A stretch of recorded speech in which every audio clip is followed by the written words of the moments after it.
So, hello everyone, this is me Praveen KC. My trainer name is 00 Prabhu 00. It's Prabhu, but यो प्रभु भनेर राख्नु चाहिँ मिलेन, त्यही भएर अगाडि 00 अनि पछाडि पनि 00 राखेको मैले हैन।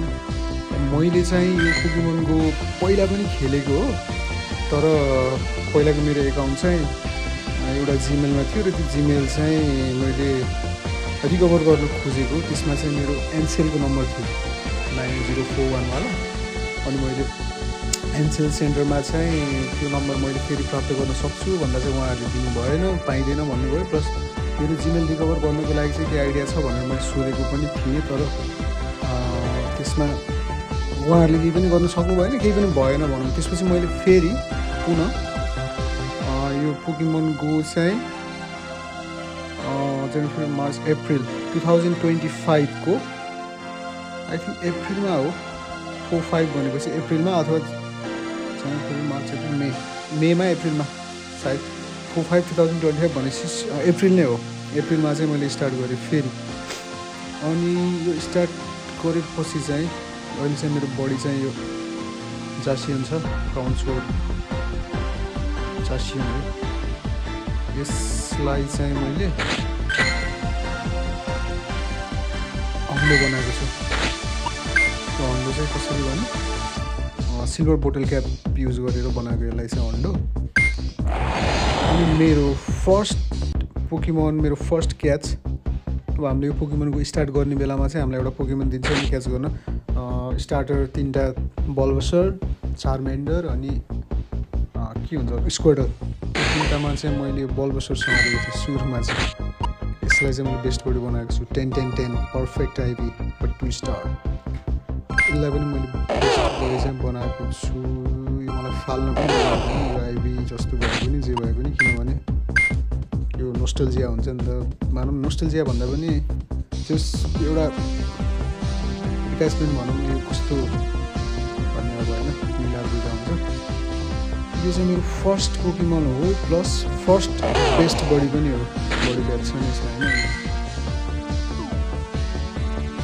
अनि त्यसपछि अब मेरो ट्रेनर कोड, यदि नेपाली कसैले पोकेमनको खेल्नुहुन्छ तपाईँहरूले भने चाहिँ मेरो ट्रेनर कोड चाहिँ यहाँ छ। यु क्यान एड मी है 2908-5361-7205 लाई स्क्रिनसट गर्दा पनि भयो, अथवा यो नम्बर टाइप गरेर एड गर्दा पनि हुन्छ होइन।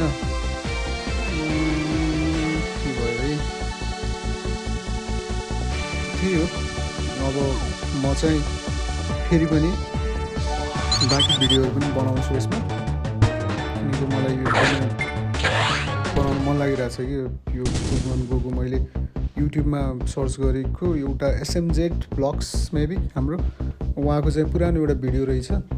त्यो बाहेक सर्ट्सहरू एउटा दुइटा छ, तर खासै एक्टिभ मान्छेहरू चाहिँ मैले देखेको छैन है। अब म चाहिँ अहिले पोखरामा छु।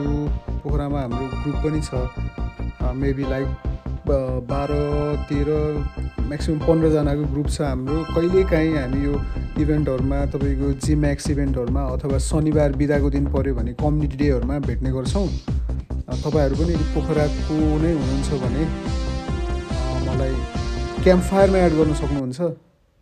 सो क्याम्प फायरमा चाहिँ एड गर्नुभयो भने यसमा च्याट गर्नु मिल्छ नि त, मेसेज सेन्ड गर्नु मिल्छ। क्याम्प फायरमा हाम्रो कम्युनिटी पनि छ। क्याम्प फायरमा गएर तपाईँ म्यापमा गएपछि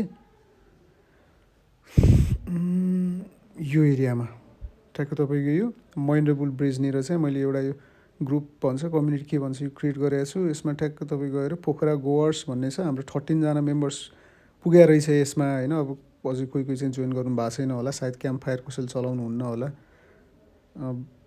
यसमा चाहिँ तपाईँले अब यहाँ चाहिँ मिटअप क्रिएट गरेको छु मैले। अब आउने जिम्याक्स स्नोल्याक्स म्याक्स ब्याटल डेको लागि डिसेम्बर 14मा, त्यो बेलामा चाहिँ तपाईँहरू यदि पोखराको कोही हुनुहुन्छ भने अथवा पोखरामा हुनुहुन्छ भने, if you are from Pokhara or if you are at Pokhara or if you will be in Pokhara at December 14, then we can play together this Gigantamax Snorlax Max Battle Day. So अब यो camp फायरमा चाहिँ तपाईँलाई idea छैन भने चाहिँ camp fire iOS हो भने app store नत्र प्ले स्टोरबाट चाहिँ तपाईँले डाउनलोड गरेर अनि यसमा चाहिँ तपाईँको सुरुमा चाहिँ यो इन्टरफेस आउँछ होला सायद सुरुमा खोल्दा। त्यसपछि चाहिँ यो फ्रेन्डको यो बटन छ नि तपाईँको बटम राइटमा, यसमा अठाएपछि सरी म्यासेजमा, बटम राइटको म्यासेजमा तपाईँले अठाउनु भयो भने एड फ्रेन्डको यो टप राइटमा चाहिँ एड फ्रेन्ड छ, यसमा गएर तपाईँले फाइन्ड फ्रेन्ड्समा चाहिँ 00 PRABHU 00 टाइप गर्नुभयो भने चाहिँ अब सर्चमा आउँछ। किनकि मेरै आइडी मैले टाइप गरिरहेको छु त्यो भएर नआएको। जस्तै म तपाईँलाई अर्को देखाउँछु, जस्तै एकजनाको खाइजुको सायद यो पनि होइन,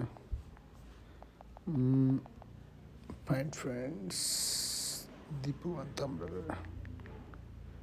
यसरी आउँछ। जस फाइन्ड फ्रेन्डमा चाहिँ आउँछ तपाईँको यो नाम आएपछि चाहिँ एड गर्नु मिल्छ त्यहाँबाट एड गरिसकेपछि चाहिँ तपाईँले यहाँबाट मेसेज गर्नु मिल्छ। जस्तै समथिङ के क्लिनिक्स उसले चाहिँ मलाई मेसेज गरिरहेको थियो, hello sorry to bother you, I am from USA and I was wondering if there is any chance you could send me a gift from monsoon region on Pokemon Go भनेर sure भनेर चाहिँ मैले मेरो trainer code चाहिँ मैले उसलाई पठाइदिएको थिएँ। अनि हामी पोकेमन गोमा चाहिँ एड भइसकेका छौँ। लाइक दिस, यसरी नै क्याम्प फायर चलाउनु होला। यदि पोकेमन गो खेल्नुहुन्छ भने चाहिँ क्याम्प फायर चाहिँ इसेन्सियल हो जस्तो लाग्छ है मलाई। अब किनकि यसबाट चाहिँ तपाईँको नजिक के रेड छ होइन, कुन कुन तपाईँको कम्युनिटीहरू छ, ग्रुप छ, कुन तपाईँको यो रुट छ, यो सबै हेर्नु मिल्छ नि त। So that's all. If you play Pokemon Go please add me.